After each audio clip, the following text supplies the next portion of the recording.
Good evening, everyone. Welcome to another episode of New York Giants Football Talk. Kenny K. I'm here with Mr. Paul Rosen, my co-host. How you doing, Paul? Good, doing well. Good evening, everybody. Hi, Kenny. Hope everybody's doing well. Good, and we got a couple special guests with us this evening. Uh, First, I'm going to welcome Mr. Trevor Salzman to the show, Denver Bronco Roundup, one of our special guests tonight. How you doing, Trevor? Doing good, Kenny. Thanks for having us. And again, thanks again for coming on our show last night. It's a privilege to be here with you guys. And thank you guys for having us on.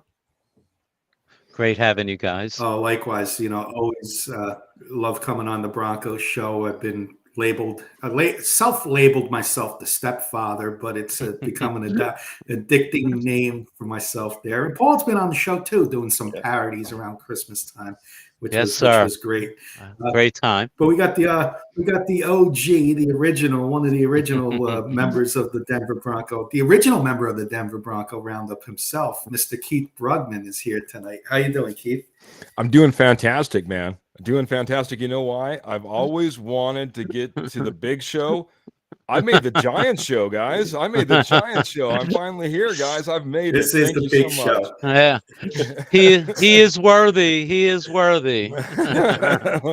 No, thank you guys so much. We all have something very much in common, and that's we haven't had a meaningful game in over a month. Divisional playoff rounds are here, but you know what? It shows the passion we have for our teams. Paul and I doing Giants shows, and you guys doing 3 Broncos shows a week. The passion's there. The fans are there. The audience is there. We love having you guys with us. We love being on your end. We call each other cousins in the podcast world. Feel like we've known you guys forever, which, in the podcast world, 2 years, a little over 2 years. I guess it is forever, but plan on going a lot more here's to the next 10, right? Mr. Valenti saying hello, boys. Run the damn ball and play defense. Never fails, boys. There's his motto. And I'm not going to get into it tonight, but Wednesday, going to talk about some washed up quarterbacks, and Patrick Mahomes is on top of that list, Kurt. Just so you know.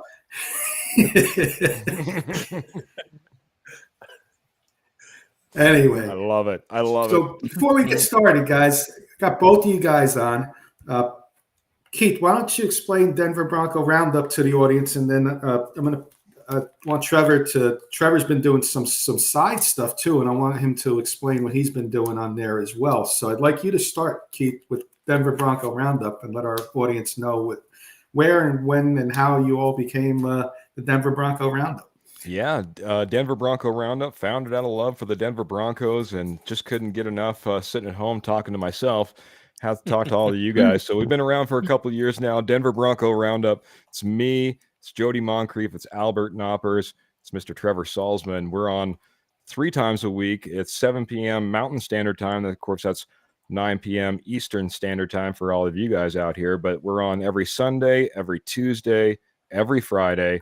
We're talking all Denver Broncos all the time. We're part of the Rocky Mountain Sports Network, who cover all the major Colorado teams. So check us out, Rocky Mountain Sports Network or the Denver Bronco Roundup. We'd love to have you jump aboard. And, we get a little off topic. So if you get a little off topic on some Giants or something like that, you're probably right and fitting right in with us. Don't worry. Mm-hmm.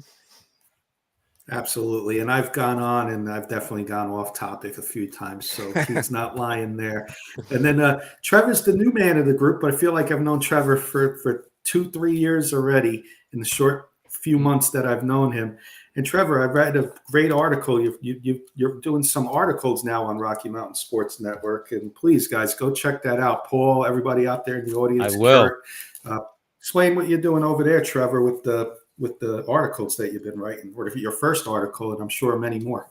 Yeah, so my first article came out, last week, and I was just explaining, sort of to Denver Bronco fans and maybe people that haven't, aren't in tune with the Denver Broncos, just kind of all the quarterback options. Again, quarterback's such an important position in the NFL. We definitely, for all of our teams, and so I just wanted to break it down for everybody. What are the options, and go from there. I just feel like we haven't gotten that yet, the true breakdown in writing, so everybody can see it anytime you want. If you haven't tuned in to the podcast, you can see that through writing, every single option they have. That's keeping Russell Wilson. That's drafting quarterback. That's the free agency. I'll break all those options going forward. Even list a couple of names in there to watch out for. So definitely go check that out. But yeah, planning going forward, just doing an article per week, one per week, going forward this offseason, getting a lot of content out for our fans. And again, I mean, just so amazing football fans out there. Bronco fans are not. I mean, again, it's just there's a lot of work that goes into it, a lot of preparation. But again, it's worth it because you have such great fans, and want to give up my all to them all the time, and to all you guys as well. So, just appreciate you, Kenny, and appreciate you guys having me on, and thank you for letting me plug that in. No, I appreciate it. And like I've read that article, it's great. And from an outside perspective, keep up the great work there. I look forward to reading more articles that you guys put out. And maybe it's something we should look into on the K&K, but I guess that's future, see who's got the time to not the time to do it, but I might be something I might be interested in doing in the near future, because as handsome as the four of us are, there are some people that don't like to see our faces on screen, so they like to read instead. So that might be something I'm going to look forward to doing this off season. Speak for yourself, Kenny. Articles. Now, when you have a face like Keith, that's another. Got a face for radio. And this might be Kurt Valenti incognito. Jody Moncrief sharing Kurt Valenti's brain. Running the ball is how you win, not bringing in bridge quarterbacks. I swear them two share a brain. But all right, guys. So Paul put together a great little agenda for us. We're going to do Giants, but we're going to do some of these questions for you guys in the audience as well, and us as Bronco fans too. So we're going to play along with the Broncos and some of these questions as well. So I'm curious to see your answers on some of these. And please, if you like, there's no copyright here. If you like any of these ideas, please bring them to Denver Bronco Roundup, because you guys got great fans over there. I'd love to hear their answers on some of these questions. Absolutely. All right, pass good. it off to Paul, though. Thanks, Kenny. So, of course, Kenny and I are Giant fans. Trevor and Keith are Bronco fans, but the one thing we all have in common we are all NFL fans. And obviously, the weekend had fantastic games for the most part. So we won't get into the nuts and bolts of it, but we'll talk a little bit about the championship games coming up.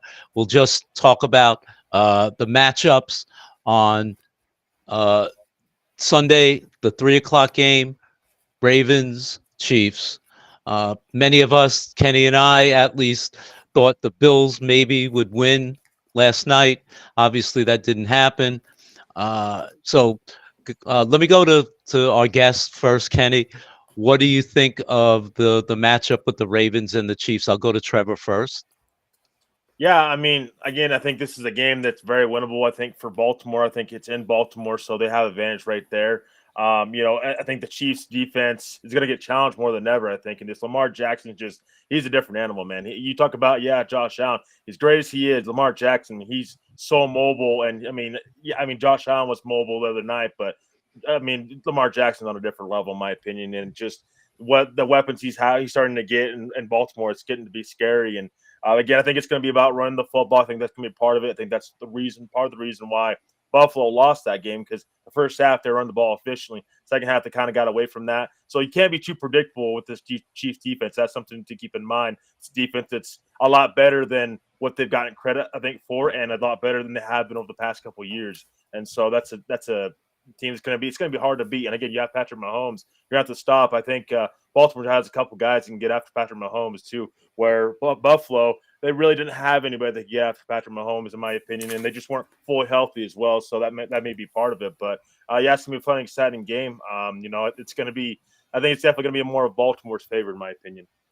Okay, good. And Keith, Paul, I got a quick hello, guys, from a Mike, from our good friend who's become our good friend over here on K&K, thanks to Keith and Denver Bronco Roundup, Mr. Michael Von Kiel saying hello, I believe out there in Arizona. So thank you, Michael. Probably nice, a little warmer out there. So enjoy the weather out there, Michael, because it's cold everywhere else. But good to have you with us, Michael. I know you're a big Bronco fan. Appreciate you joining the Giants show.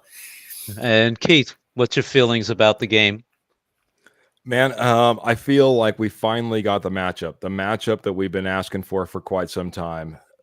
you know, you got Baltimore, you have Lamar Jackson, you have, well, the Chiefs and the washed up Patrick Mahomes. Just kidding. Just kidding. We'll talk about that more on a Broncos show. But that being said, no, I think it's the bizarro world, arch nemesis, you know, everything that Patrick Mahomes does well. I think Lamar Jackson maybe does just a little bit better. And because we're out here in the West, we don't get to see it nearly as much.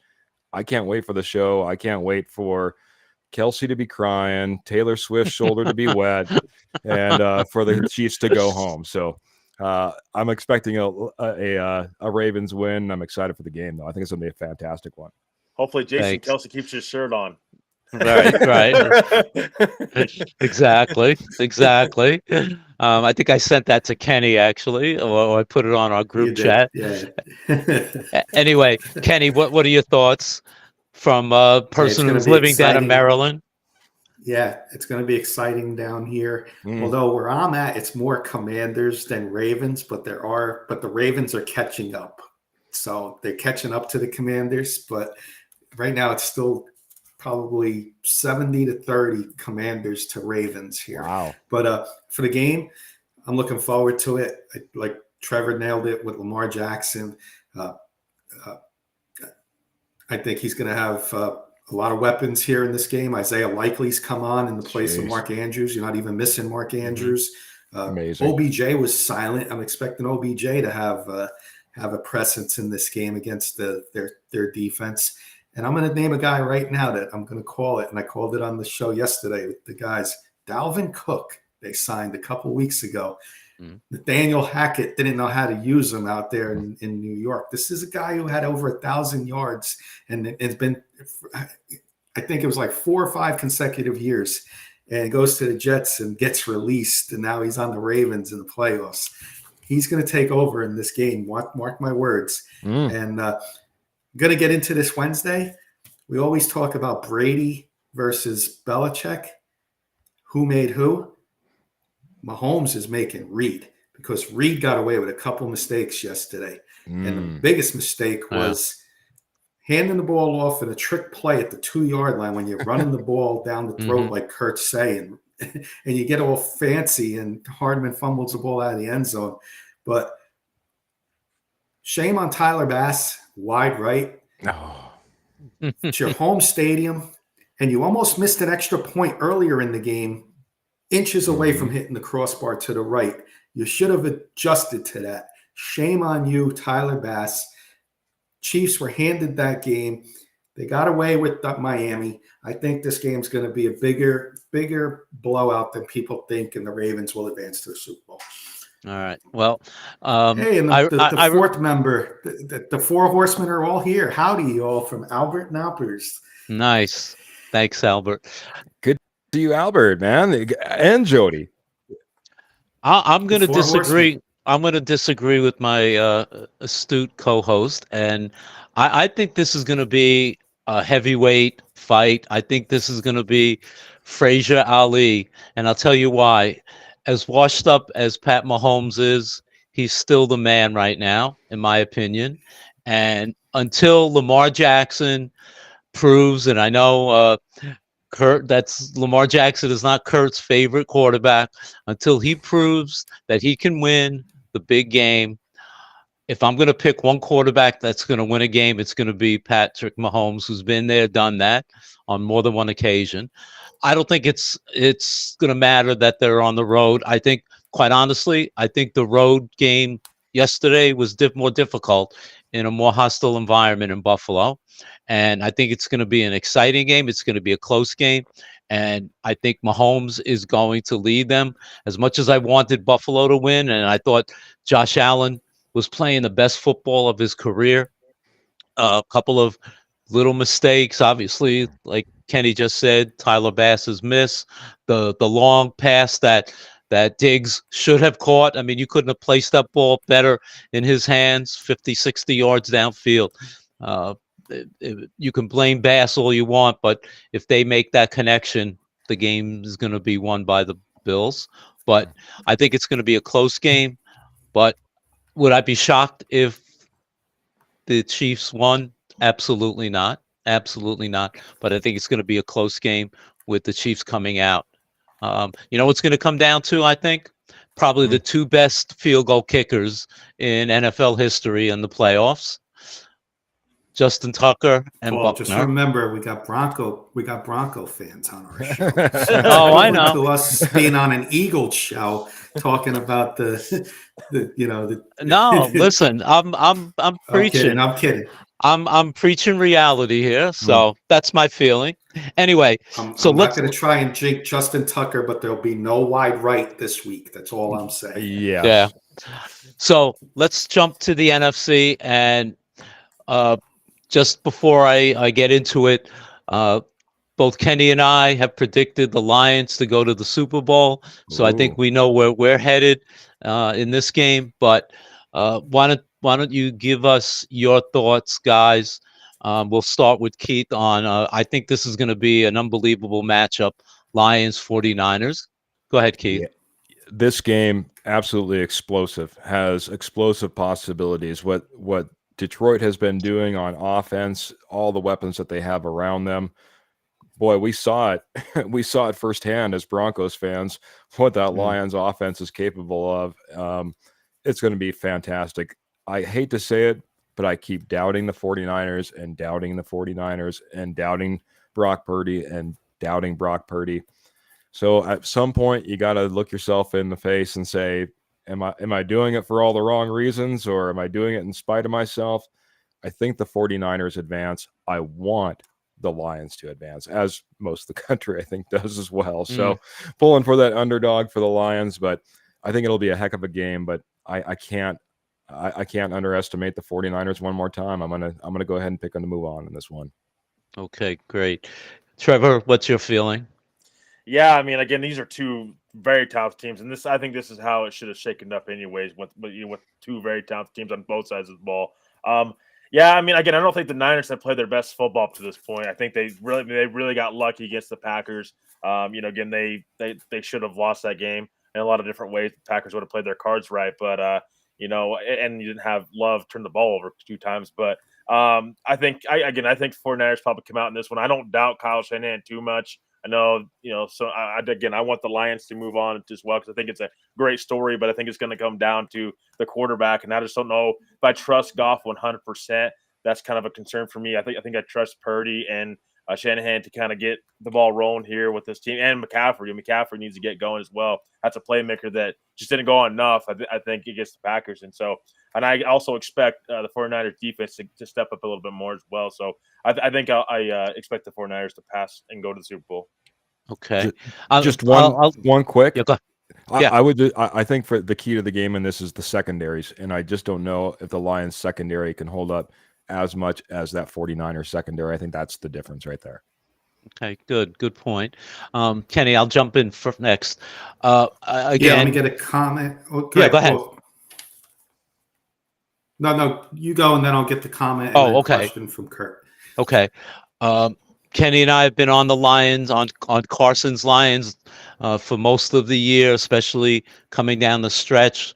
We have drank the Lion juice, and we're all in. We both predicted that they would go in and win and go into the Super Bowl, and I'm not changing my vote one bit. I think, again, it's going to be a great game. I think it's going to be a close game. I'm just, for the 49ers, I think that injury to Deebo Samuel, even though they said he hasn't fractured his shoulder, hey, kind of hard to catch passes if you only have one good arm and one good shoulder. So I don't know what's going to happen. He may not even play, and I think that's going to be a big loss for them. The Lions, there's just something about this team this year. We see it every once in a while. Kenny and I can go back to 2007 and a New York Giants team that was a wild card team, and they just went through and got to the Super Bowl, and no one expected them to do what they did in Super Bowl 42. I just have a feeling the Lions, it's this year. They are buying into it. Dan Campbell is an unbelievable motivator. He is just an incredible coach. They are all in with this guy and the way they're performing. So something about it. Obviously, they're playing on the road for the first time in the playoffs, but it's just something that I think they just have that whatever you call it this year. There's just something magical that's going on, and I think this is their year that they're finally going to reach the Super Bowl. And let's face it, Jared Goff has gotten to a Super Bowl. Of course, he didn't play well in the Super Bowl, but he's been there, and I think being there and having that experience will be tremendous help, not just for him going back a second time to beat the 49ers, but also if they do get in, the fact that he's been there, that experience will help the rest of his team not get that so excited, that feeling of, oh my God, hey, it's another football game. So I like I like the Lions, and I hope that they win. Kenny? Couple comments. Michael saying he's picking the Lions to not only win, but he's winning this to win the Super Bowl championship. Book it here. And then he's saying their fans deserve it. Kurt's saying run it 40. San Fran runs it 40 times this week versus the Lions. I'll get to his question in a minute. Because they ran the ball so much, they should have ran it 40 times against the Packers, but he chose to only run it about 20 times, Kurt. So I'm not as high on Shanahan as Kurt is. I don't know how you guys feel about Shanahan. We'll save that question for another day, but I think he's a little overrated. He's still got to win the big game to get my approval as a big-time head coach. But Deebo Samuel is going to be different. I'm curious to see if he comes back, because that will open up the run game more, because he is a two-way player. He can run the ball and he can catch the ball. He can be a receiver. So that's going to be scary there. But Carson, we're pulling for him. I've never in my life wanted a team to win more with my Giants being out than the Lions. I'm rooting so hard for this team. He went to the game with his grandmother 2 weeks ago, got to a memory he'll never forget. Yesterday, he's doing snow angels out in minus degree weather. Went to the game, running around wild, doing a YouTube short. I don't know how he's going to up it. Maybe I'm going to tell him on Wednesday, if they win, maybe he'll go do a polar bear plunge. He's got a lake right near him. Maybe he can go jump in the lake. Kenny, can I just say, while I was watching the I guess it was the Kansas City game. No. It was during the Lion game. I did a song parody for Carson that I will debut on Wednesday's K&K show. Nice. Love it. Looking forward to that. I think the Lions. I think this is the perfect Davey versus Goliath, and Dan Campbell's Superman. Clark Kent, and then he turns into Superman during the game. Because gentle giant, right? Like, you look at him on the sidelines, and then you're scared of him once he's on the field. So I think he, like Paul said, he's a motivator. I think Jared Goff's been playing well. Just needing to play one magical game on the road and get the good Jared Goff, because it's a tale of two quarterbacks. Top 3 quarterback in the league when he's good, bottom 5, bottom 3 quarterback when he's bad. So we're going to know 5 minutes into the game what Jared Goff we're going to get. So I hope it's the good one, because if it's the bad one, it's going to be a long day for the Lions. But I'm counting on the good Jared Goff. Aiden Hutchinson and defense make enough plays to disrupt Purdy. And with Deebo Samuel hurt, Kurt, I think that's going to hurt the run game. So I'll ask Trevor this question from Kurt. Kurt thinks we see the best of the Niners defense this week. Can Lions D stop the Niners run game? Yeah, that's a great question. Again, I think you have to. I think if you're the 49ers, you're going to have to start getting McCaffrey involved more. 17 carries is what he had against the Packers. You're going to have to start feeding the ball more. Again, with Deebo Samuel out, it's another targeted out. Again, reason I'm so high on the 49ers is they have more than just one guy. They have multiple different playmakers on that team, and they have Ayuk and they have George Kittle. Talk about two guys that are just explosive in my mind, along with Purdy. So, again, I think, it's going to be interesting to see what happens. Again, it's going to be one up front. This game is in a lot of different ways. I would expect McCaffrey to bounce back, though, and I think have a bigger game than he did last week. They need him. This is the time you need him. This is what you traded him for. So feed him the ball. That's what I would say. and Joey's saying Lions could not stop Baker. They did get the one big play at the end, though. Mhm. So I said, I think, but you know what? San Fran could not stop Green Bay. Same way. Their Jordan secondary was pretty poor. So it's going to be I think you're going to see a game like the Chiefs Bills, back and forth, and then that team that makes the mistake is going to be the team that comes out victorious. So, all right, Paul, let's get into some Giants and twist with a little Broncos stuff. We've got catch up a little bit and get some good topics here. So, since both of our teams have had a long off season so far, unfortunately, came up with a number of ideas of what our general manager Joe Schoen might have to do in the off season, and I came up with about 5 of them. And I'm going to ask you guys, as Bronco fans, maybe to come up with 3 or 4, 2 or 3, what George Payton might have as your most important decisions of the off season. So, Kenny, we'll start with you. What do you think of the 5 that? Give me your top 3 decisions that Joe Schoen might do as the Giants in the off season. Okay, well, I ranked 5 to 1, so I'll give you them like wrap. I'll give them quick hitters. I'll do it in less than a minute. Okay, perfect. Jody's breaking some news to us. I did see this a few minutes ago before we went on the air. Brian Callahan is the new head coach for the Titans. Oh, thanks, okay. Jody. Yeah, that's a guy I've loved I think he forever. deserved the head coaching job. yeah, definitely deserved a good hire opportunity. Yeah. So, Yeah. Small market team. I think that's a good spot for a first year head coach, and a lot of new head coaches in there in that AFC South. So it should be a fun little division for a few years to come. So Paul, I went with finding the defensive coordinator and maybe an offensive coordinator is number 5. Okay. I think that's going to be my least important of the 5 on here.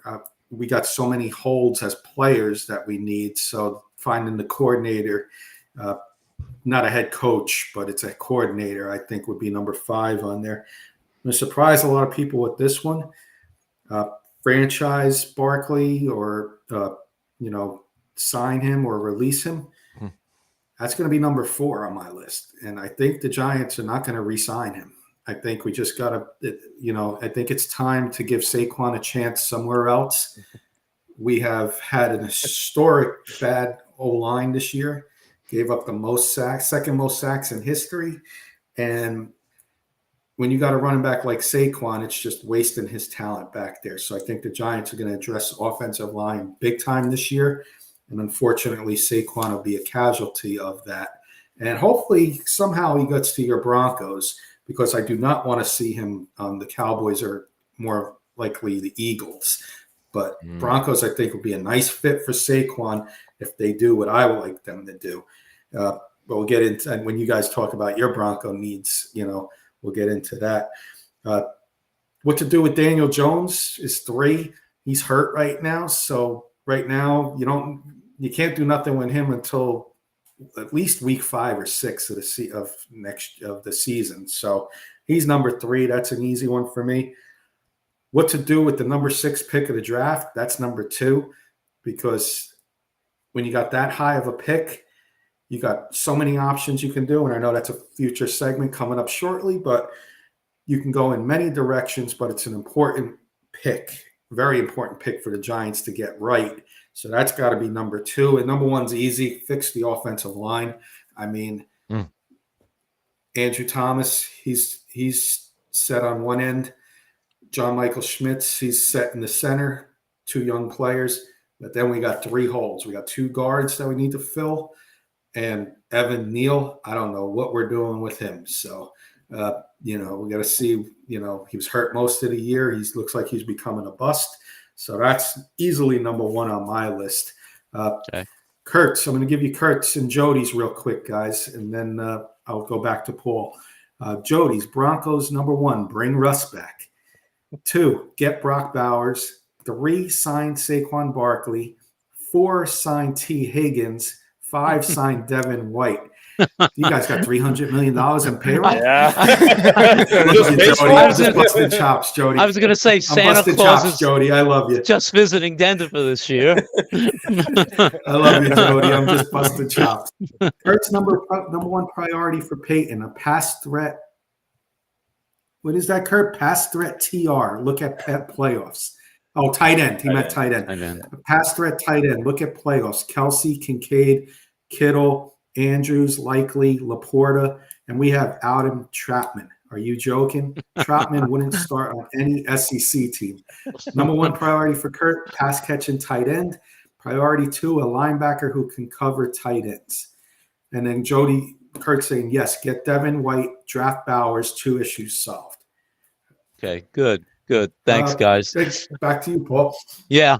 So, guys, Kenny and I, we think so much alike. We're like brothers from another mother. I swear. So I'll give you my list and you'll see what I'm talking about. So number 5, I put Saquon number 5, just similar to what Kenny was saying. If they're going to do anything, they wouldn't have to do anything until much later in the off season. Number 4, the coordinator positions. I figured with all the player situations that are coming up, that's important, but that's not as important. Same thing as Kenny said, number 3, Daniel Jones. As Kenny astutely said, he probably won't be ready until week 4 or 5, so we don't have to deal with that. Number 2, the number 6 pick, and we'll talk about that in a little bit. And first, as Kenny said beautifully, the O-line was historic and for all the wrong reasons. Second most sacks given up. So they really have to do something with that offensive line, and whether it's free agency or the draft or a combination of both. So that's my list, 1 through 5. Keith, why don't you give us your... Paul, real quick. I answered this on Keith and Trevor's show yesterday. Mike Kafka got the head coaching spot for the East-West Shrine game. What are your thoughts on that? Real quick, in 30 seconds or less. Yeah, listen, the guys, the last 2 years, he's gone for head coaching positions in a few of the teams. And from what I'm hearing, the rumblings, he really wants to see if he can get hired as a head coach. So to be hired to run the East-West roster, hey, it's another feather in his cap, gives him another check on his resume, and I think it's great for him. And if he stays with the Giants, hey, he brings back a lot of the scouting of what he's coached, and perhaps they'll bring a player or two that he saw in the game and the practices. And I said that yesterday because Davis Webb's the offensive coordinator. So both of our teams can get some, not just, we only see what happens on game day, but they're going to have all week to see these guys. Right. So that's a big advantage, I think, for some of these later rounds to find somebody. So curious, definitely going to write down a list of some of these players in the East-West Shrine game and see who's available later on in the draft this year. It's going to be a fun little thing to see if we pick any of those players up. All right. Trevor Patton, you're on the clock. Who are your 5 or number of decisions who you want to see the Broncos do in the offseason? Yeah, I mean, again, we could go. I think we could have about a list of 10. I mean, this team that they're such in a weird situation right now. You're $24 million over the cap, and it's just you're gonna have to start getting creative. I mean, that's number 5, I would say. Start getting creative with the cap. You're gonna have to start restructuring some contracts. Cortland Sutton, Garrett Bowles, to name a few, Justin Simmons. Those guys are gonna have to be restructured or let go. Just to get underneath the cap, and so that's gonna be number 5. But again, honestly, all these are probably number 1 priorities for George Paton because they're just so big needs. At number 4, I would say more weapons. I mean, you just all the way around. I wouldn't just say tight end. I would just say all the way around. I mean, we need to get younger at these skill positions. Wide receiver, tight end. We're one of the oldest teams in the NFL. I mean, you're not going to win many games when you're one of the oldest teams in the NFL, and it's just you have to try to get out in front of that. We don't have a pass catching tight end at all, and we haven't had one since Julius Thomas, probably a real true one. Noah Fant had a chance a couple years back, but never really lived up to potential. Wide receiver room, other than Cortland Sutton, that's the only guy you're getting production from. Jerry Jeudy, we don't know what we're going to do with him. As far as this offseason, you're going to trade him, we're going to keep him. I have no idea. Number 3, I would say figure out the running game. I mean, you're going to have to, whether that's scheme, if that's going to have to get Saquon Barkley, doing whatever, if that's drafting a running back, whatever you got to do. If it's somebody in house at McLaughlin, who knows? But you're going to have to figure out how to run the football. Just not just run the football, but run the football effectively. This team really struggles with that. Sean Payton, I think has struggled with that throughout his career. And I get you want to throw for all these passing yards and all this stuff. That's all cool and nice, but you got to do what's going to win you games. You got to have a balanced attack. These teams that are in the playoffs right now, what are they great at? Well, they have a balanced attack. They have a good running game and a good passing game. So you really need to rely on that as well and try to fix that. If that's the scheme, if that's personnel, whatever. Number 2, I would just say Sean Payton. He's got to start adjusting to his players. Got to start. We're going to a creative situation, in this offseason where we're over the cap. We're not going to be spending day one, big money day one like we did last offseason. So you're going to have to get creative. Riley Moss, he's going to have to get more playing time. Marvin Mims, we talked about it kind of last night on the Denver Bronco Roundup. We're going to have to start seeing these second-year guys, rookies this year, but will be second-year guys. We're going to start seeing them get production from them. We traded draft picks for them, and we're not seeing them see the field and be productive. Got to start seeing that. Sean Payton's got to start adjusting to this roster. Again, makes me question, was he the right hire at the time for this team? Because he wants to win now. Well, this roster right now probably isn't ready to win. I hate to sit here and say that, but they're probably not ready to win. We need to start getting younger. You see it with the Rams. They started hitting these day 3 picks. Look what they had. They made the playoffs. You have Stafford. He's your veteran quarterback. You can win with the veteran quarterback. Just got to have young talent around them on both sides of the ball, and you got to hit on those picks. We have not done that in a long time. You got to start doing that. Number 1, figure out the quarterback position. I mean, it's something that you have to figure out day one. What are you doing with Russell Wilson? Is he back or is he not? Again, I want Russ back because you're paying him regardless. No matter what, I know the dead cap hits $85 million. You're splitting that up. The post-June 1st date, you're going to be splitting that up. But again, whether he's on this roster or not, he's making the same amount of money. If you pay him to play somewhere else, he's going to sign for the minimum. Denver's still going to get charged with that regardless. So you're paying him to play elsewhere. Where this offseason or in this coming up season, again, you had 1 year under Russell Wilson. Why isn't he getting another opportunity, another year? Maybe he grows in this offense. I don't feel like he's getting that opportunity. In my opinion, this is going to sound harsh. I think we have a stubborn head coach that wants to adjust to his guy, and I think it's going to hurt the Broncos in the long run. As of right now, unless he finds his quarterback, then it's really going to hurt this team right now with the cap, and we're seeing that already in the offseason number 2, where this team is $24 million over the cap. And we've not done that even in the Elway era. We weren't doing that. He was very good with the cap. Now with Sean Payton coming in, he's been horrible with the cap. Look at the Saints this year, like $85 million over the cap. I mean, it's just like at some point in time, you're going to have to start, going towards more of the draft, young, controllable players. This team has struggled with that. That's why I don't want Sean Payton to have personnel decisions necessarily. I want someone that's going to keep him in check. And so quarterback position, number 1, you have to figure that out this offseason. Is that a veteran quarterback? Is that a rookie? Again, at pick 12, this ties to pick 12. Are you going to take someone at pick 12? Is that J.J. McCarthy? Is that Michael Penix? Again, you're probably reaching at that point. From when I've seen these mock drafts, you're probably reaching if you're taking that guy at 12. So everybody needs to be on the same page. That's Penner. That's George Payton. That's Sean Payton. That's everybody in the building, the offensive staff. You got to be 100% in on that quarterback, because when you're not 100% in on that quarterback as an organization, then that's when things tend to fail. We know that with Paxton Lynch. When Gary Kubiak was here, he was not in on Paxton Lynch at all. That was more of a John Elway guy. And that's the guy John Elway wanted. Gary Kubiak didn't like Paxton Lynch at all. He didn't want to play Trevor Siemian over him. So you got to be 100% as a quarterback. Again, for me, you have 6 total picks. So I think maybe trading back and taking a quarterback maybe back into the first round, maybe that's a totally different situation, because you're getting picks to put around that next quarterback, if that's a veteran or if he's sitting another year. So it's going to be interesting to see what happens. But that's for me. That's my number 1. That's my list going forward with the Broncos. Trevor, I wish you would tell us. I wish you would tell us exactly how you really feel. Where's Sean Payton now? I'll tell him how I feel. No. Well, let me ask you a quick question, Trevor. number one, you had on as your what are we doing with the quarterback? Yeah. If for whatever reason Russ is let go or traded, who do you bring in? Who do you want to bring in? You mentioned a couple of guys in the draft at 12, but who would you want to replace Russell Wilson at quarterback if, in fact, you do decide to bring in another quarterback?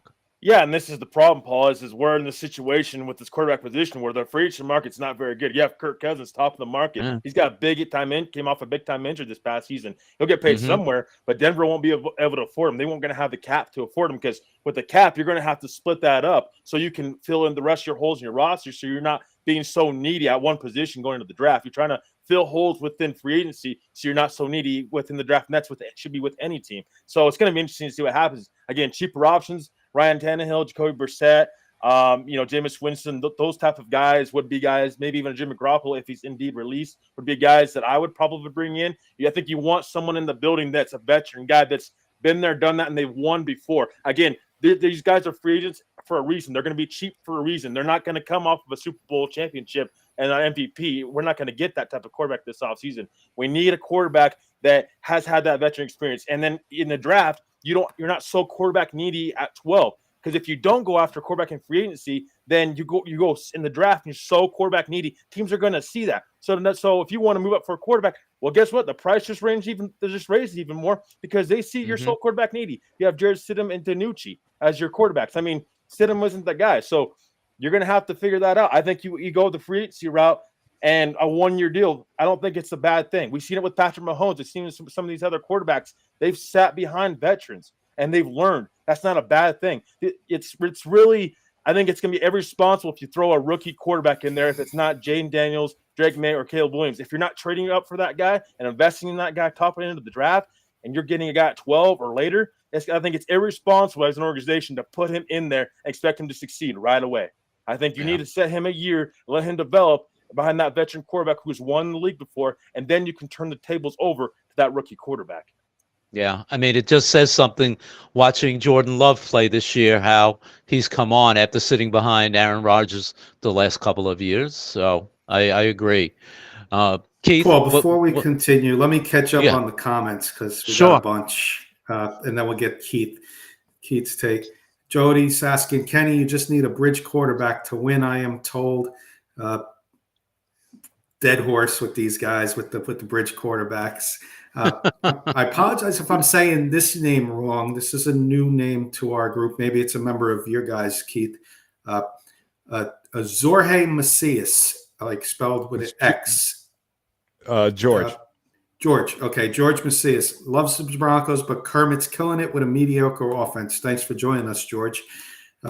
Kurt's agreeing with you, Trevor. Peyton has to do it right by Broncos, not him. No way Peyton should have full control. Russ and rookie is the way to go. Michael Ronquillo Brown. Jody Moncrief, no to a bridge quarterback. No. But the question was, who is the bridge, Jody, that you bring in if it's a bridge quarterback? I know nobody wants the bridge quarterback. Yeah. We're all on agreement there. But if you have to bring somebody in, who's the guy? That's the question. For me, it's Drew Lock. I'll just say that rapid fire. You got you're not losing anything there. You got everything to gain. He sat behind Rodgers, not Stidham, Kurt's saying. Bridge means losing, wasted year, Russ or rookie. Again, if it's a bridge, I take a chance with Drew Lock, and that's the only guy I take a chance with. And Kurt's agreeing with me. And you know me, what you guys don't know, but Kurt knows, I wasn't a Drew Lock fan. But I don't think he was given a fair shake in Denver. And he comes in under Sean Payton, new attitude. You know, he comes back and he could be the savior. It's worth the shot if you're going to go to bridge route. That would be the only guy I would take a shot with as a bridge. But back to you, Paul. We'll let Keith go and get his 5. Keith, why don't you give me your off-season needs? The to-do list. The to-do list for Mr. George Payton, right? The honey-do list. Yeah, got a big one. Like Trevor was saying, man, it's a long list. You could probably rank these all number 1 if you really wanted to. That being said, I'm going to start off at number 1 because of the way my list plays out, I think it makes more sense. First and foremost, as I'm much like Trevor and much like Kenny. I would love to have Russell Wilson here, bring in a rookie, learn underneath him.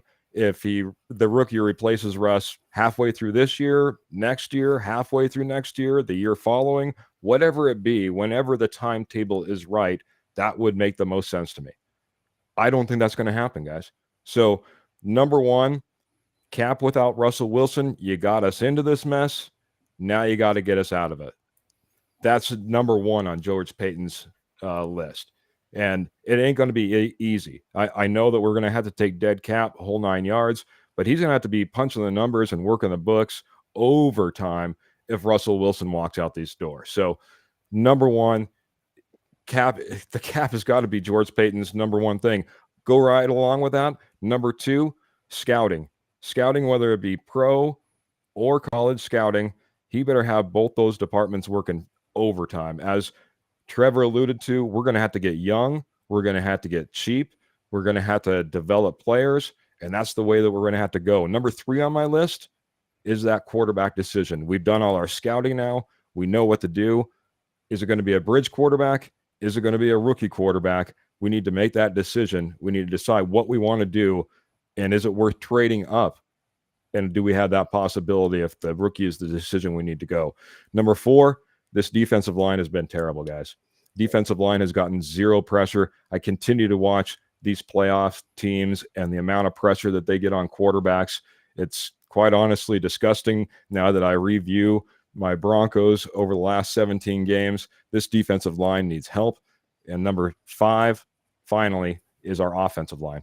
Offensive line was no better. And if I'm going to go back to what Sean Payton said, and he started making comparisons, he said, I think the Denver Broncos could be a lot like the Lions.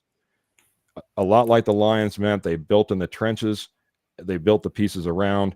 They brought in the quarterback last. And now look at where their trajectory is and where they're possibly going. As you guys said, hopefully Super Bowl champs. So that being said, offensive line, and more importantly for me, Cushenberry. I keep hearing this time and time and time again about how we need to draft guys, how we need to develop guys, how we need to, put the time in and have them be our guys. We can't just go out there and wheel and deal in free agency in order to make all this happen. Well, we did that with Cushenberry, and now that he's good enough that he might be paid a little bit, we got to let him walk. Well, this is one guy that I would like to see work the books, push money out if you need to, keep this guy under contract, and let's move forward. We need to fix the offensive line. That's number five for me. Yeah. It's funny because let me just go ahead. Kurt's question in real quick. Sure. Trevor answered Kurt's question earlier, so let's give Keith this one. You guys answered it yesterday.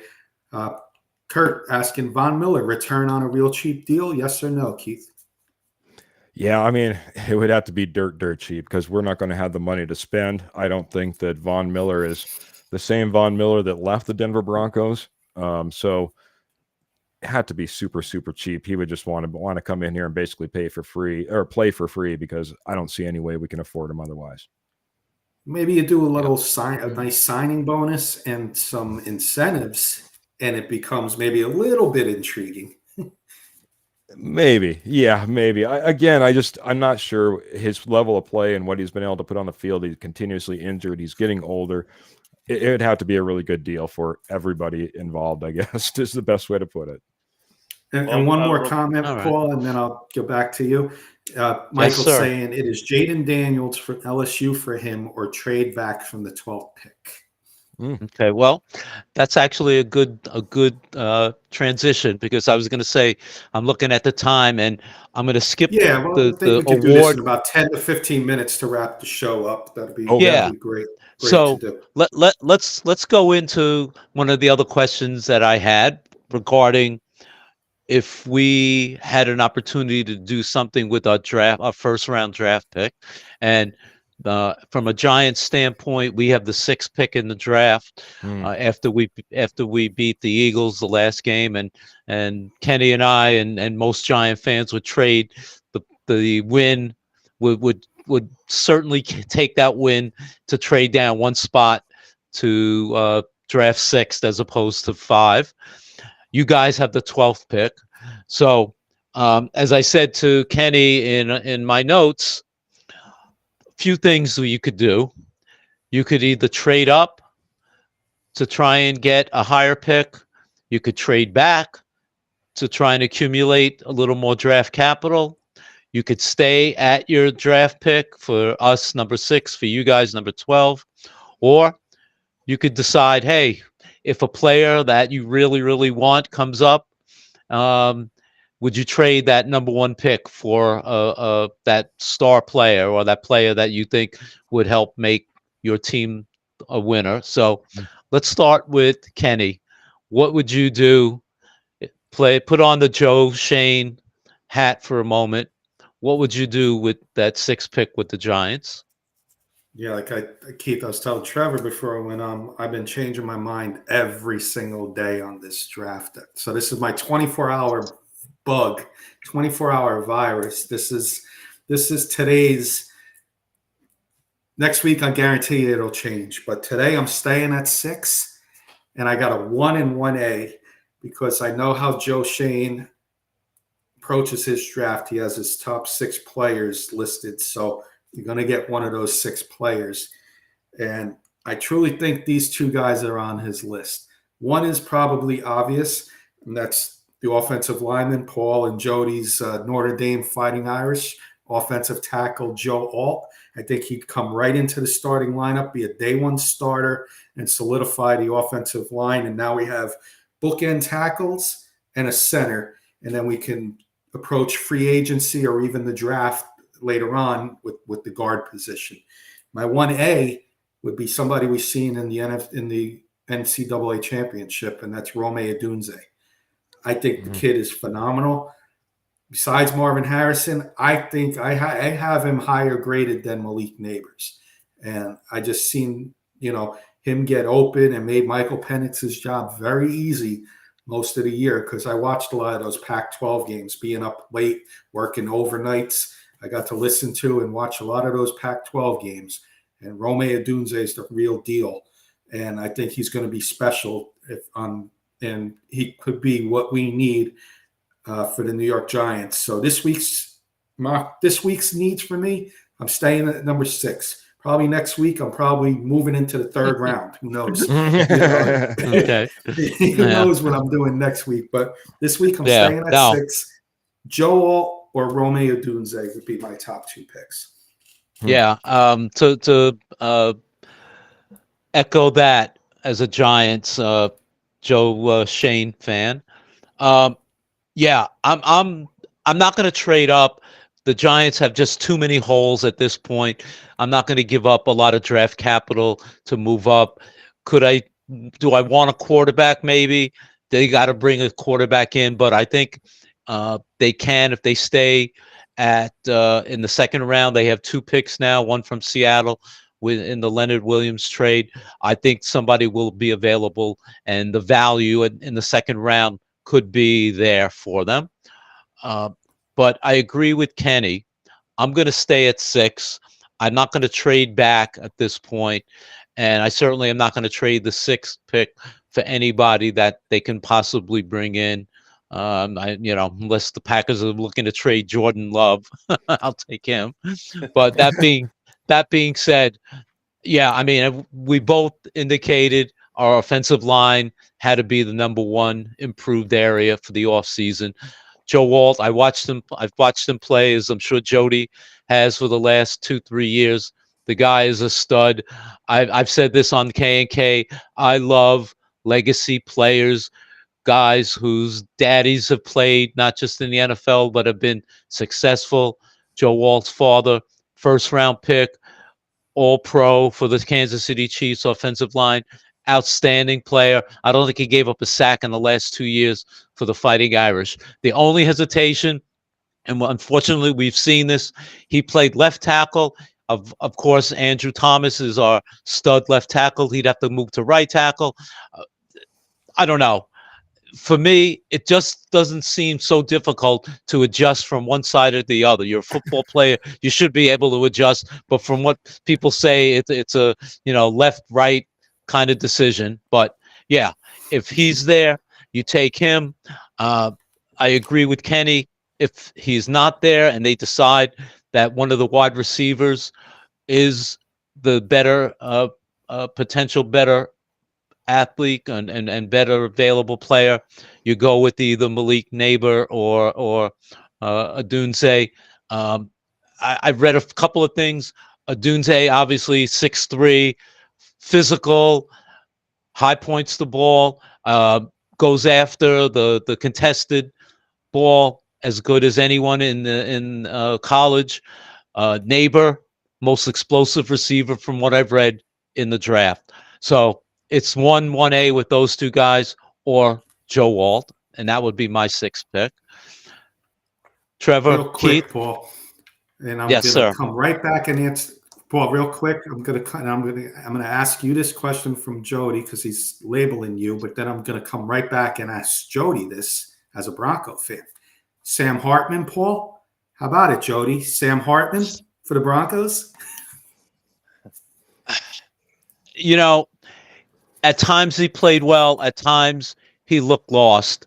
He wouldn't be more than a 4th, 5th round pick. If the Giants somehow took a flyer on him in the 4th or 5th round, he was available. Perhaps I would take him, and you let him become either the 3rd string or practice squad quarterback. There's no way I would pick him higher than 4th, 5th round from what I've seen him play last year. Yes or no, guys? Jody's saying yes. Agree or disagree? Yes or no? Trevor's nodding no. Keith, yes or no? Yeah. I mean, yeah, late round, I guess. Maybe if we haven't picked up a quarterback, yeah. He's saying round 5, yes, maybe. Do you have enough picks? Yeah, that's what I'm. Well, at some point, you take a flyer sometime, but you know what I mean. I get it. Yeah. You know who I will throw this out at you, and Jody might agree or disagree. Notre Dame had a back. I love this guy. He was rated actually lower than I thought he would, but Audrey Estime, this kid is a bruiser. He's faster than he looks. I would love to see if they let Saquon go. I would love to see the Giants take this guy. And you guys, Jody, I'm sure has seen him numerous times. This guy would be a wonderful pickup for either one of our teams. Agreed. Okay. Michael's saying no to Hartman. I know Trevor did the Giants, so let him if he wants to do both, but yeah, Keith wants to do Broncos, however they want to do it. But I know Jody, Trevor sent me a nice little mock, so I would be ecstatic if the Giants did this. Okay. So. Trevor, go ahead. Yeah, so I need to pull it up really quick. So I did a little bit of mock draft earlier, and I had actually Marvin Harrison Jr. slipped to 6. Oh so my God! I took him at 6, and then you have a pick 39 in round 2. Michael Penix Jr. fell to you guys, and then pick 47, Chop Robinson, edge rusher. I mean, what an A+ class that would be, in my opinion. Sign me up right now. Where do I sauce on the other side? You got sauce on the Jets and pork chop on the on the Giants. I'd love it. I'll give up my left arm for those first 3 picks. Well, so Paul and Kenny, if Jaden Daniels drops to 6, do you guys pass on him? That's my biggest question to you guys. Yeah, that's a go great ahead, question. Kenny. Go ahead. If it's all going to depend on, if we see this kid dropped, it's going to be. You ever see it? Like you see in the movie Draft Day, right? With Kevin Costner, you may see a similar thing. Like we see a quarterback drop all the time. So we all seen his performance at LSU, but is he? How's he interview? How's he do all the tests that they give you, the written tests? I forget the name of that test. If he falls to 6, there might be a reason he is falling, and you may see him drop to 12, and then maybe even drop further. You don't know. Or he may go number 3. He's going to be one of those players you just don't know. I think if he drops to 6, I think the Giants do pass on him. I do. I think if the Giants want him, they got to move up a couple spots. So it'll be like a number 4. But if he falls to 6, I don't think the Giants are going to I don't think he's going to fall into the Giants' laps. I think the Giants are either going to want him and move up, or they don't want him at all and just let him pass. Quick rapid fire. Does Caleb Williams get drafted number 1? Trevor? Yes. Keith, No. Kenny? Ooh. Caleb Williams Yeah, get because drafted. somebody's gonna. The Bears are gonna get a boatload for him. Okay. Go ahead, Keith. Why don't you give us your analysis of the? Oh wait, Trevor, did you Yeah. want to do your Oh, go ahead. Bronco 12? Give us a Bronco pick, Trevor. Yeah. Yeah. So I mean, again, guys, it's just like this team, and there's so many different scenarios. Again, I think the Broncos need to see the board out and let it play out. If Jaden Daniels starts falling, you're probably gonna have to start, depending on what the Falcons do, you may have to move in front of them at pick 7 with Tennessee. But I think if Daniels starts falling, I think you really have to consider maybe trading up for him again. I don't think it's likely, but I think that we're in a situation with the quarterback that's a guy I wouldn't mind moving up for. Price depending. I mean, I don't think you're going to have to give up the Hall. We're not talking about Surtain or multiple first round picks. I think moving up to 7. But that'd be one scenario.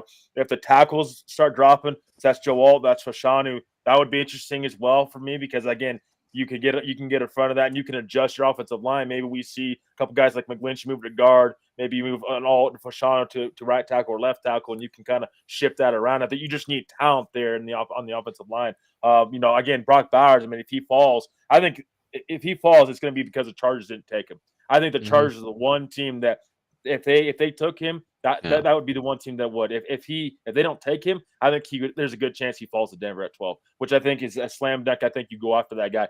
We have not had a guy like that in a long time. And regardless of who your quarterback is, he'd be a guy that would be a difference maker from day one. And that's the biggest thing in this draft for Denver, and I'm sure for the Giants as well, is you got to have an impact player immediately. That's why I'm against like JJ McCarthy and Bo Nix, those type of guys at 12, because I don't think they're day one ready. And it's really hard for a rookie quarterback to do that unless you trade up for that guy. And I think a guy like Jaden Daniels, Caleb Williams, Drake May, maybe even Michael Penix, those 4 guys, I think have a chance to start in this draft. After that, it's really questionable, the rest of those guys, if they do start day one. So for me, Brock Bowers, if he's there, if not, I trade back. And maybe then back then in the 20s, then you can get a guy like JJ McCarthy and pick up more picks to move back and continue to build around your veteran quarterback now, whoever you have in place, if you don't have McCarthy day one. And then you have those guys under control when McCarthy's ready to go and be your quarterback or a Bo Nix or one of those guys. Okay. Keith, how about you? What would you do? First off, I'm going to go back just a little bit. You asked me if I thought Caleb Williams would go number 1 to the Chicago Bears overall. I think the Chicago Bears could be looking at a little bit of a Houston Texans type of situation. If we all remember, they went out and they didn't get their top, or they double dipped in the first round, right? Yeah. Right now they're sitting at the 1st and the 9 pick. There's nothing saying that they couldn't get Marvin Harrison Jr. with a number 1 overall pick. And then package up and trade their number 9 pick in order to move up and still get their quarterback. So that's something that I'm going to be watching for as well. So good way to maybe lower the market and still get their guy. For us at number 12, first off, I talked about it as my number 2, scouting, pro, college. We've done all that. If our quarterback starts to fall to number 8, to that number 9, which I've now traded with somebody else, but to that number 8 or 9 pick, we need to get on the phone and get our quarterback if our quarterback has fallen into that position. That's first and foremost. That being said, if Joe Alt is there, if Brock Bowers is there at number 12, I'm taking either one of those right now. And I think those are possibilities. Again, as Kenny kind of alluded to, you have risers, you have fallers, you have a lot of stuff that happens between now and draft day, Shrine Bowl, Senior Bowl, Combine, Pro Days, you name it, visits.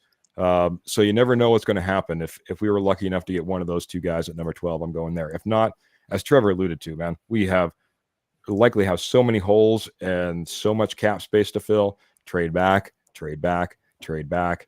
Try to get as best value as possible. The problem is everyone says trade back, trade back, trade back. You have to have somebody that wants to trade up. Trade up, sure. Trade up. So at best case scenario, like I said, our quarterback and then Joe Alt or Brock Bowers. If not, we should be trading back. Yeah. Something that I think it was Trevor that said about having impact players, reading a lot of the Giant sites that Kenny and I especially are take part in. Everybody wants a quarterback. Everybody hates Daniel Jones. We want a quarterback. But with both of us indicating that our offensive line is our number one need, and the fact that if we did take a Joe Alt, which is not just a need, but certainly a requirement, it's not a sexy pick, but it's something that we need. So I just wonder if a guy like that is taken at the 6th pick, it's the fan, not that any giant organization should worry about what the fans yell and scream about, but hey, it's the need that meets the requirement of what is needed to build a team. Like you said earlier, Keith, build the offensive line. Well, no one ever talks about the offensive line until you absolutely need it. And for a team like the Giants, who, as Kenny alluded to earlier, we allowed the second most sacks in NFL history. So you've got to do something one way or another to attempt to eradicate that. So yeah, it wouldn't be a sexy pick, but you know what? If I know that guy is going to play the next 10 years at right tackle and Andrew Thomas is going to play the next 7 years at left tackle, and I have a center from that started most of the time in as a rookie this year, I'll take my chances with that offensive line and build around them. So, yep, I agree. John, for you guys, really quick, I just want to say you guys need John Michael Schmitz to step up, and if I expected a lot more from him, I was surprised by the way he struggled. That if that comes into alignment, you guys could be sitting a lot better. Well, yeah, I mean, we watched our offensive line struggle with Evan Neal and Schmitz a little bit. Maybe a new offensive line coach does help. Let me get a couple comments in. We're going overtime, but Kurt pays the bill, so who cares? I'm joking, but we'll get final thoughts in a minute here. Let me just catch up on these final comments. Jody's saying Joel to top 5 left tackle right now in the NFL. He's legit. He is. And Michael's saying, and I agree with this, Commanders or the Patriots might trade with the Bears for Caleb Williams if the Bears don't draft him. I'll make a bold prediction on the Commanders. What people don't understand is they're sitting at number 2, and everybody's projecting them to pick Drake May.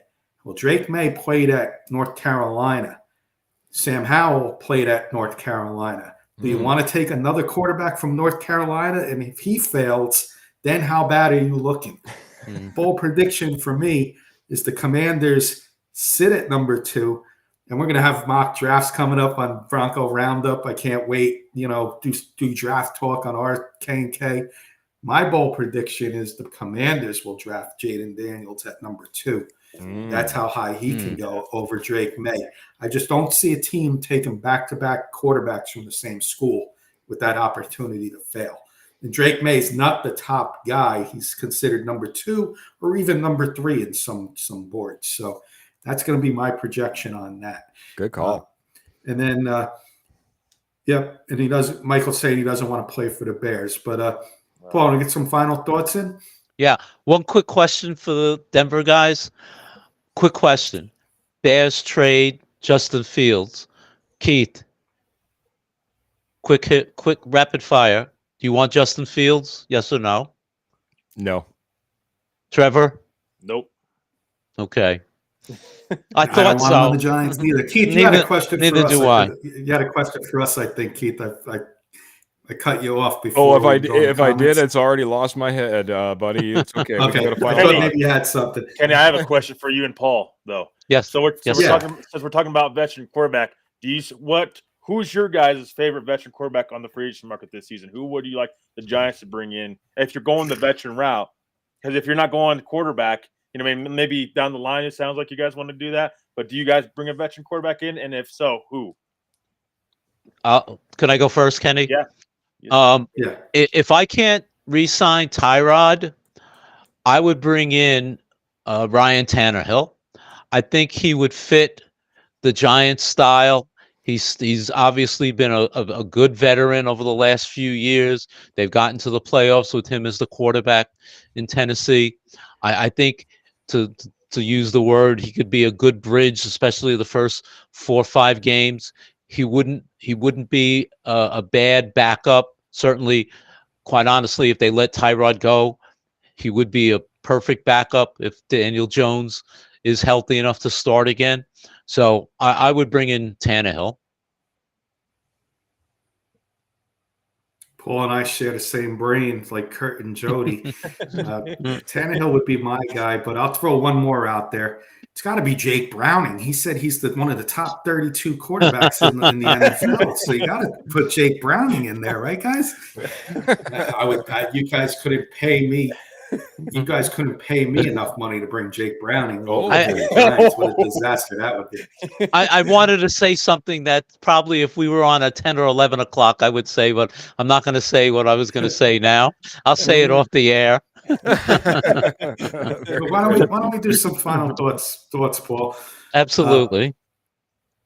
I'll go quick. I want to thank I'll let our guests go first. So I'll go with Trevor first, and then once again, real quick, Trevor, let us know what you're doing at Denver Bronco Roundup with your writing, and then we'll get Keith as well.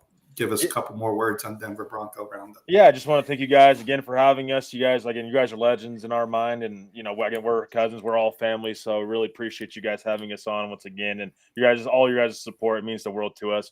So I'll be writing about once a week right now. A couple off-season articles I'll get out, so keep an eye on that. I'll share it to everything. So just go follow Denver Bronco Roundup, and we'll share it on there as well. And Rocky Mountain Sports Network, go follow that Facebook page, and go follow us on YouTube as well. And you never miss a show.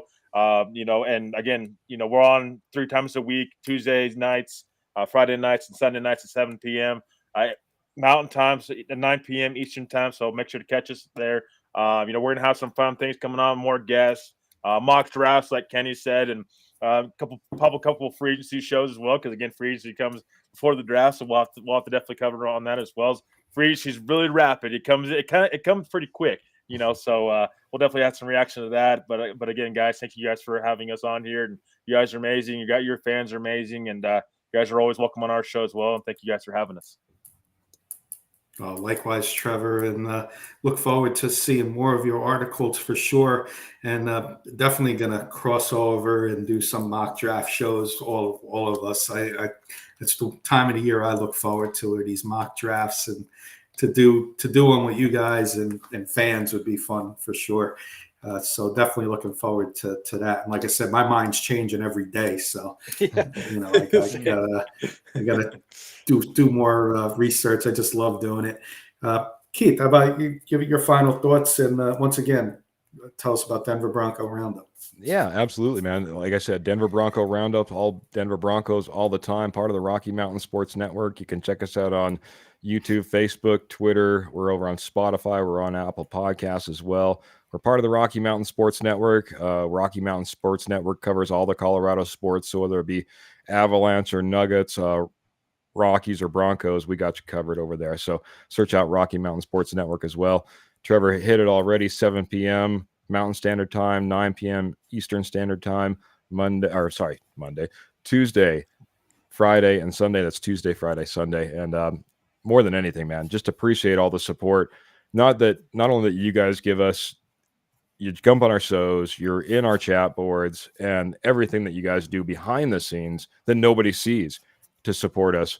Man, you guys are the best. You guys rock. You're the cousins in the industry. Before I get out of here, I did try to do my little own little stepfather, the stepfather move. I don't know if you guys can see it behind me.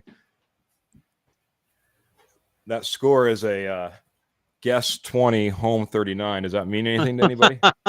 Oh yeah. I'll share something with you, Keith, when I get to my closing. Very good, man. It was a tough day for being a Broncos fan, but I'm sure you guys enjoyed it. Guys, I appreciate you guys so much. Hopefully your fans enjoyed us being on here. And again, you'll have to get over on our show here shortly. Absolutely. Yeah.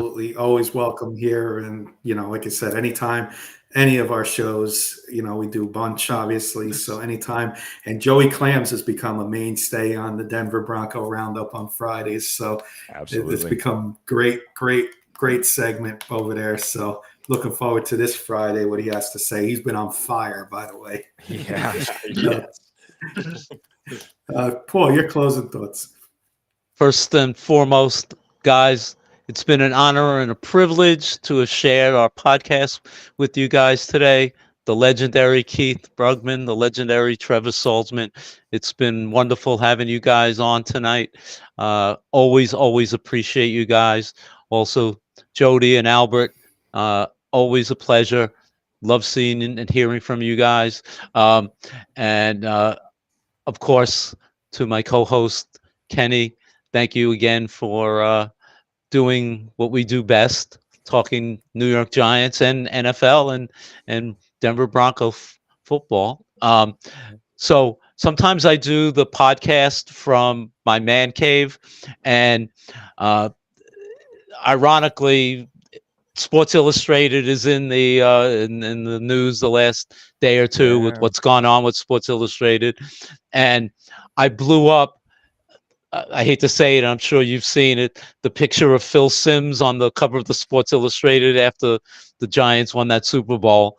And at the 25th anniversary, I had all the Giants sign it, and I framed it. And I had it in the back of me in my man cave when we had a show from there a few month or so ago. And Kurt saw it and said, "Take that thing down." So that's By the my way, Jody, if you want. Oh, sorry, Paul. Go ahead. No, I'm just saying. So, yes, that score will live in infamy. By the way, Jody's nickname is the Judge.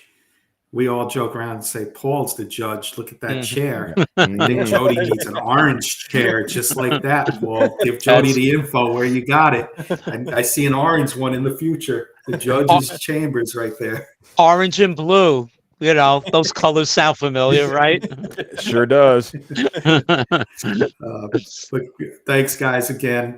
My closing thoughts, just thank you guys for being with us. Love each and every time we can podcast together.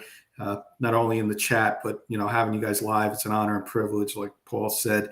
And Paul, great job on the agenda, and thank you everybody in the audience.